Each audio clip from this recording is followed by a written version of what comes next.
ісінен асырылған пас, допмен!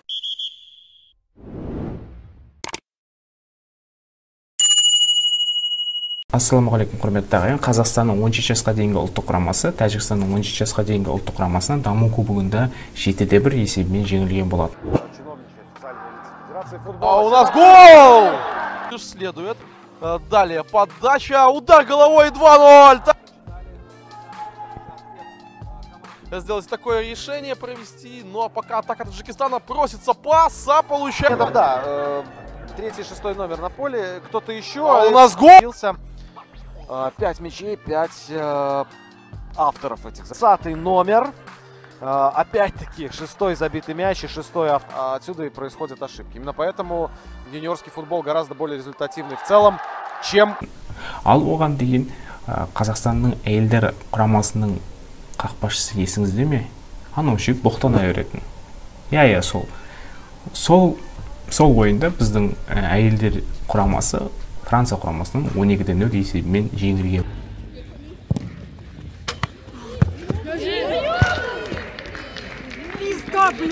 Енді біздің футболшылар жалғыз емес. Яғни бұндай нәтижелер орын алып отырғандығы және бұдан да сұмдық оқиғалар бар екендігіне назар аударайық. Бұл біздің ойыншыларға кішкене болсын көмектеген түрім ғой. Енді сіздерге ұсынатыным топ 5 үлкен есеп айырымымен тіркелген жеңілістер.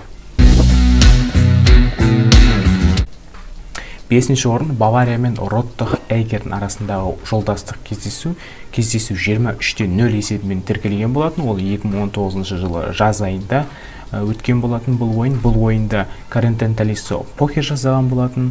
Томас Мюллер, Роберт Левандовски, Леон Гореска және де Квасврида дейтін ойыншы өздерінің қанжығасына хет-трикті еншілеген болатын.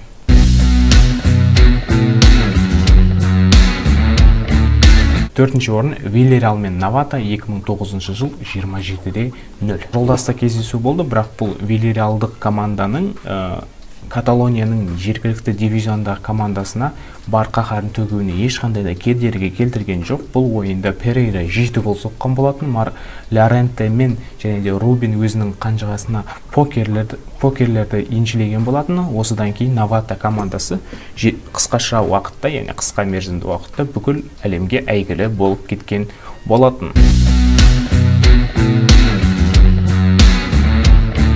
3-ші орын 1985 жыл Арброт пен Бонакорт арасындағы кездесу 36-0. Бұл ойын Шотландия кубогының бірінші іріктеу кезеңі болатын. Бұл жерде көріп тұрғанымыздай Арброттың жаңағы клуб болып қалыптасқанына 7 жыл болған болатын, ал Абертендік Бонакортқа 1 жыл ғана толған болатын. Бұл 6 жыл есеп көрсет, 6 жыл айырым 36-0-ге айналды деуге болады.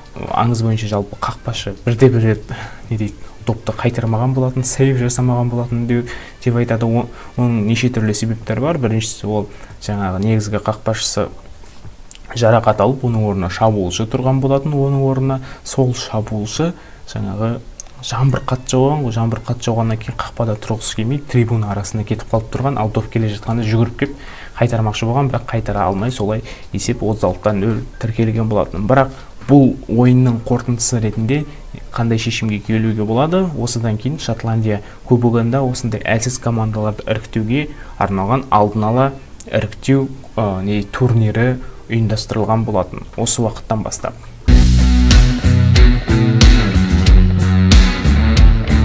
2-ші орын әлем чемпионаты Австралия мен американдық Самоа арасындағы ойын 31-0. Бұл жерде мән аударатын жайт, бұл FIFA-ның ресми мойындаған, яғни ресми тіркелген үлкен есеп айырымы болып танылған.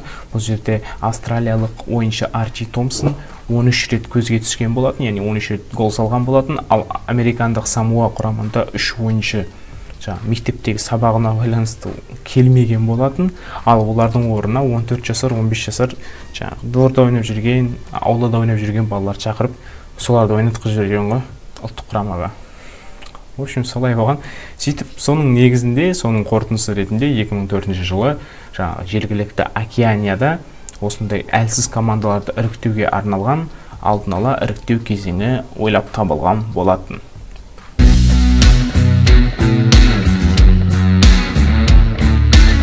Бірінші орын Мадагаскар чемпионаты 2002 жыл Стад Олимпик Эмирн мен Адем арасындағы ойын.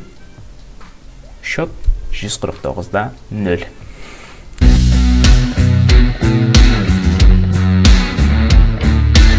Бұл жерде Стад Олимпик Эмирн оған дейінгі өткен жылғы чемпион болатын 2001 жылға, сөйтіп 2002 жылға ол атақты қорғауға кіріскен болатын, бірақ алдын ала соңғыдан алдыңғы турда ол жаңағыдай төрешімен ұрысып қалған болатын, яғни төреші даулы пенальтиді тағайындаған болатын олардың қақпасына, сөйтіп олар ұпай санынан айырылып қалған болатын. Ал соңғы ойында олар чемпион болмайтынын түсініп, өздерінің бапкері, жергілікті бапкер Закпе былай деген болатын: сендер барынша өздерінің қақпаларыңа көбірек гол салыңдар деген болатын. Өзінің ойыншыларына солай пәрмен берген болатын. Жетіп көріп тұрғаныңызда есеп 149-0 тіркелді. Ал ойынның нәтижесі соңында жаңағы жергілікті Мадагаскар федерациясы Закпені 3 жылға дейін футбол ойындарының іс-шарасынан жақындамауға шектеді. СОЭ-ның 4 ойыншысын футболды ойнауға, өмір бойы футбол ойнауға құқығынан айырған болатын. Яғни Мадагаскар чемпионатында ғана. Сонымен құрметті достар, видео сіздерге ұнады ма? Ұнаса лайк басып кетіңіздер, комментарий қалдырып кетіңіздер. Комментарий ол лайк және де 5 секундтық жұмыс, алмаған үлкен шабыт береді, маған қайтадан жұмыс істеуге, дем береді деуге болады. Сонымен көріскенше, қош, сау болыңыздар.